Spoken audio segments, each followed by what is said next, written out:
Hey guys, so I had some time during testing today to look for alternate activities for observations and inferences instead of the virus stuff. So I wanted to show you what I found, but since we're all kind of scattered, I thought this might be the quickest way just to share information. So if you're on Discovery Education and you go to your search thing, if you type in observations, um, I really liked, so I didn't watch the video, but you can see a transcript. So I just read the transcript because I was testing and didn't want to be a terrible teacher and get fired the second week of school. So I read the transcript here and it looked like it, did a great overview of observations, which they really should be familiar with anyways. And so I added that into my, which page was it? Explain page as a block. Like, so I hit the plus sign and then I added search Discovery Education and you could add it that way.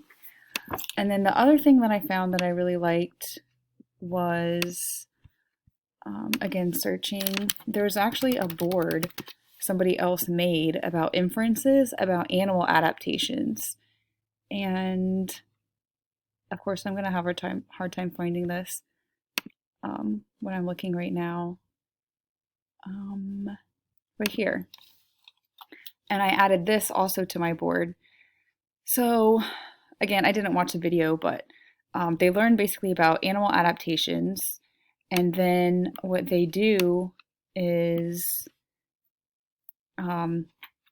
we could just do this as a benchmark. I don't know that they have to record all of this. It would take a long time, but whatever we think.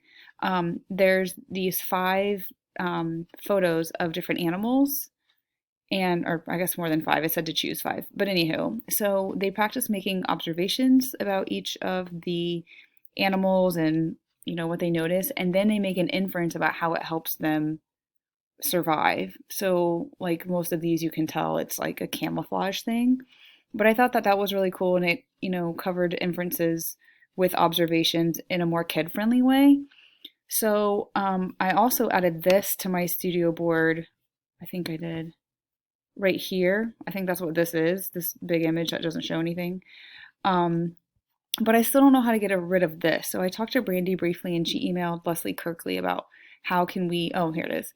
How can we get rid of this other stuff if we don't want to use it? And so stay tuned, I guess, to see if we can delete that stuff. But I don't know if you guys like this stuff. I'd still kind of like to hang with you. So if you're like, we don't want to do it, then I don't really want to do it either because I'm still not confident to go rogue yet. But I just wanted to show you what I found and see if you like it any better than the virus stuff.